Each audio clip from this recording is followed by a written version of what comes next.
Today's topic is about enemas. Enemas होते क्या है?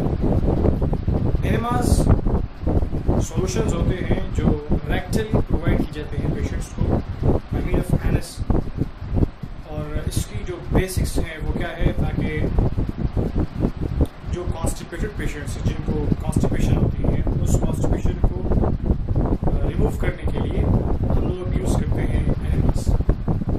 एनिमास की फिर हम यूजेज पढ़ेंगे, एडवांटेजेस और डिसएडवांटेजेस। तो मेनली एनिमास हम यूज़ कैसे करते हैं? Enemas are used to clean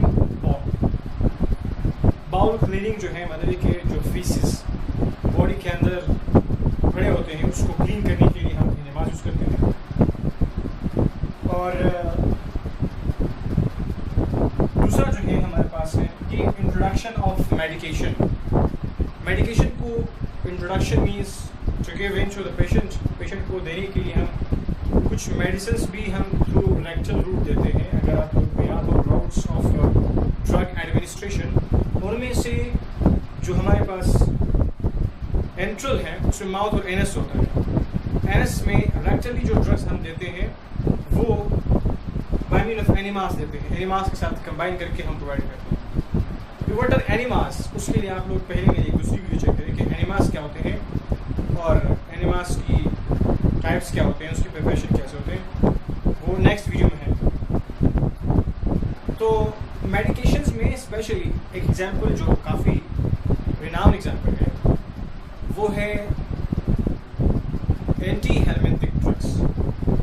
ये वो ड्रग्स होते हैं जो फाइलम प्लेटीहेलमिंथिस, जिसमें हमारे पास प्लेट लाइक वर्म्स होते हैं, उनके खिलाफ जो हम लोग ड्रग्स यूज़ करेंगे वो खिलाएंगे एंटी हेलमिंथिक ड्रग्स। तो ड्रग्स को हम लोग by mean of enemas provide कर सकते हैं। Enemas can be used to provide to introduce the drugs into the body.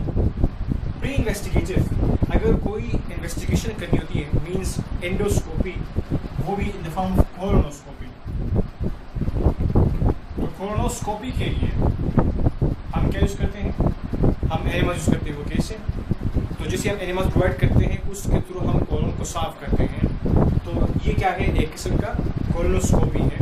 तो जिसके ज़रिए से हम फिर आसानी, स्पेशली जब हम लोग एक्सरेज के थ्रू जाते हैं तो उसके लिए चाहिए होता है कि जो बॉडी के अंदर जो गैस हो या जो फीसिस हो उसको बाहर निकाला जा सके।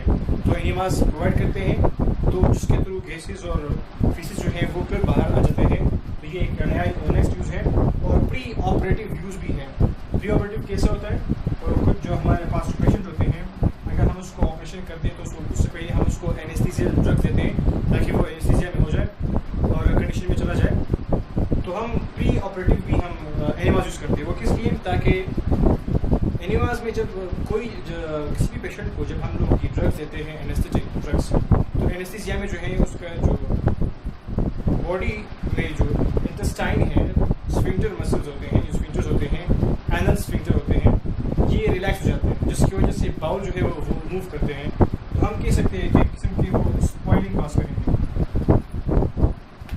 या आपका जो सॉइलिंग कह सकते हैं, नॉट स्पॉइलिंग भी है तो एक सॉइलिंग कह सकते हैं कि आप जो ऑपरेशन थिएटर है उसको सॉइल कर सकते हैं, ख़राब कर सकते हैं अल्फाज से दीगर।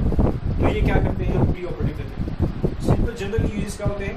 हम बाउल को क्लीन करते हैं, कुछ लोग जो कॉन्स्टिपेटेड होते हैं, और दूसरा ये कि कुछ ड्रग्स होते हैं जो जरासीम, जो वर्म्स हमारे बॉडी के अंदर इंटेस्टाइन में होते हैं पहले से, उनके लिए हम लोग anti helminthic drugs by mean of enemas के थ्रू हम बॉडी में इंसर्ट करवाते हैं, इंट्रोड्यूस करवाते हैं या इंजेक्ट करवाते हैं। और प्री इन्वेस्टिगेटिव जब हम लोग एक्सरे करते हैं या कोलोनोस्कोपी के लिए हमने क्या करना है, तो जो आपका कोलोन है उसको साफ करना होता है। तो उसके लिए हम लोग क्या यूज़ करते हैं? एनिमास यूज़ करते हैं। प्री ऑपरेटिव ऑपरेशन से पहले एनेस्थीसिया दिया जाता है, जिसकी वजह से पेशेंट जो है उसके स्फिंक्टर्स रिलैक्स हो जाते हैं। तो क्या होता है, जो फीसिस है वो बाहर मूव करते हैं। तो उससे पहले हम उसके जो GIT है उसको साफ करवाते हैं। तो प्री ऑपरेटिवली हम उसके कोलोन को साफ करने के लिए भी एनिमास देते हैं ताकि ऑपरेशन थिएटर की स्वाइलिंग ना हो सके, मीन्स ख़राब ना हो सके ऑपरेशन। एडवांटेजेस क्या होते हैं और डिसएडवांटेजेस क्या है? एडवांटेजेस ये कि ये पेन को रिलीव करते हैं। जैसे ही आपका कॉन्स्टिपेशन होगा तो आपको बहुत दर्द होगा, सर में हो सकता है, बैक में हो सकता है। तो इस पेन को रिलीव करने के लिए हम लोग क्या यूज़ करते हैं, हम एनिमा यूज़ करते हैं। और वेट जो है उसको भी लॉस करने के लिए एनिमा यूज़ करते हैं। वो किस तरीके से, जो टॉक्सिक्स अगर कोई बॉडी के अंदर आपकी बॉडी में वेस्ट जो है, वेस्ट मटेरियल जो आप खाना खा चुके हैं वो मटेरियल आपकी बॉडी में मौजूद है, तो जो वेस्ट है वो बाहर नहीं निकल रहा है, स्टे कर रहा है। उसके स्टे की वजह से बॉडी में इन्फेक्शन क्रिएट होगी, टॉक्सिन्स। वो टॉक्सिन्स फिर आए जाएंगे अंदर, जो मेटाबॉलिक आपके जो फंक्शंस होते हैं स्पेशली लीवर, उसको डिस्टर्ब करेंगे, जिसकी वजह से आपके जो मेटाबॉलिक फंक्शंस है वो परफॉर्म नहीं होंगे। तो वो एक ऐसा बहाना होगा जो आपके वेट को इंक्रीज करवाएगा। तो हम एनिमास को यूज़ करते हैं ताकि वेट को जो है वो हम लॉस कर सकें, नॉर्मल कंडीशन में आ जाए। और इजी टू यूज़ क्या ये मतलब है, ये एक एडवांटेज है कि हम इजी इसको यूज़ कर सकते हैं। मीन्स ये कि घर में भी आप यूज़ कर सकते हैं। तो ये एक 2-3 एडवांटेजेस थे जो मैंने पेश किए कि दर्द को ये क्या करते हैं, खत्म करते हैं, रिलीव करते हैं, छुटकारा हम हासिल कर सकते हैं, वेट लॉस करवाते हैं, ये हेल्प कर सकते हैं, ये हमारी एक एडवांटेज है और इजी यूज़ है, इसीलिए भी ये एक नेक्स्ट एडवांटेज है। और डिसएडवांटेजेस क्या होते हैं, अगर हम इसकी एक्सेस यूज़ करेंगे तो उससे बॉडी के जो टिश्यूज़ है वो लॉस होंगे। क्यों? क्योंकि एनिमास अक्सर उसके अंदर कुछ ऐसे ड्रग्स भी हम लोग देते हैं, कुछ एनिमास खुद जो है वो कुछ टाइप्स के जो होते हैं वो इरिटेंट होते हैं, आपके जो टिश्यूज़ होते हैं उसको स्पेशली लाइक एस्ट्रिंजेंट एनिमास, वो टिश्यूज़ को कॉन्ट्रैक्ट करवाएंगे। कॉन्ट्रैक्शन से क्या होगा, एक्सेसिव कॉन्ट्रैक्शन होगी, तो उसके कॉन्ट्रैक्टिंग जो एबिलिटी है वो खत्म हो जाएगी। क्यों? हम इसको मुसलसल यूज़ कर रहे हैं। तो जिसके लिए हम क्या करते हैं, एनिमास जो ये डिसएडवांटेज है, अगर हम कॉन्स्टेंट यूज़ करते हैं तो उससे टिश्यूज़ लॉस होंगे, तो फिर टिश्यूज़ अगर लॉस होंगे तो इसका जो रिजल्ट है कॉन्ट्रैक्शन, वो क्या होगा कि आपकी जो बॉडी है वो परफॉर्मेंस शो नहीं कर सकेगी उस तरीके से, मतलब ये कि कॉन्स्टिपेशन की तरफ फिर आपकी बॉडी जाएगी। और ये कि दूसरा इसका डिसएडवांटेज ये है कि आप एनिमास जो देते हैं ये आपका जो कॉलोन है, ये ascending colon, transverse colon, descending colon, ये सिंपल कुछ खास छोटा सा एरिया तक जो है एनिमास यूज काम कर सकते हैं। कॉलोन के कंप्लीट जो आपका कॉलोन है उसको आपका जो कंप्लीट लार्ज इंटेस्टाइन है उसको काम नहीं करना, मतलब साफ नहीं कर सकता या बाहर कर नहीं सकता। इसको इसी भी एक ड्रॉबैक है, डिसएडवांटेज है। और दूसरी बात ये तीसरी के ये इन्फेक्शन कॉज हो सकते हैं अगर हम लोग ईजी यूज़ तो है, लेकिन अगर हम इसको यूज़ करते हैं, स्पेशली जो एनिमा के बैग्स होते हैं उनके नोजल्स अगर स्टेरिलाइज नहीं होते तो ये आपकी बॉडी में माइक्रोब्स को इंटर करवाएंगे, जिससे आपकी बॉडी में दूसरी किस्म के जो बीमारियाँ हैं वो लॉस होती हैं। और अनफिल्टर्ड वाटर अगर यूज़ करेंगे, स्टेनलेस स्टील जो आपके पास कैन होंगे, बर्तन होंगे या बैग्स होंगे, उनमें जो वाटर हम यूज़ करते हैं एनिमा के लिए, आपको पता चल जाएगा कि इससे पहले आपको पता होना चाहिए कि एनिमास जो हैं उनके टाइप्स के होते हैं। और उनमें से सिंपल जो हम यूज़ करते हैं जिसमें हम पानी इस्तेमाल करते हैं, अगर वो पानी आपका फिल्टर नहीं होगा, अनफिल्टर्ड होगा, तो क्या करवाएगा, वो भी आपके इन्फेक्शन कॉज करवाएंगे आपके कॉलोन में। So this is all about enemas. Uses कहाँ होते हैं, cleaning the bowls, introduction of medication, anti hepatic drugs हम लोग एनिमास के थ्रू दे सकते हैं।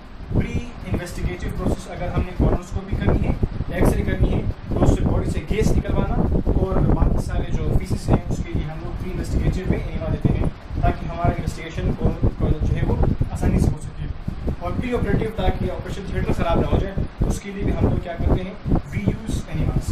एडवांटेजेस क्या होगी, ये आपके पेन को रिलीव करवाएगा, छुटकारा हासिल होगा, वेट लॉस कर सकते हैं और ईजी टू यूज़ है, मीन्स हम होम में भी इसको आसानी यूज़ कर सकते हैं। और डिसएडवांटेजेस क्या होते हैं, एक्सेसिव यूज से आपकी जो contracting ability of the colon है वो लॉस हो जाएगी, जिससे दोबारा कॉन्स्टिपेशन कॉज होगा। और ये दूसरी जो ड्रॉबैक है वो ये कि ये छोटी से एरिया ऑफ कॉलोन तक काम कर सकती है, कंप्लीट लार्ज इंटेस्टाइन तक नहीं पहुंच सकता, तो ये भी एक ड्रॉबैक है। और तीसरी बात ये कि इससे इन्फेक्शन कॉज होते हैं, वो क्यों, क्योंकि आप जब होम में प्रोसेस कर रहे होते हैं घर में, उससे स्टेरिलाइजेशन आपकी नहीं होती उस नोजल्स की, जो अगर इंसर्ट करेंगे रेक्टम में तो उससे माइक्रोब्स जाएंगे with in the rectum which will cause diseases, and unfiltered water is again another source to cause diseases, infections.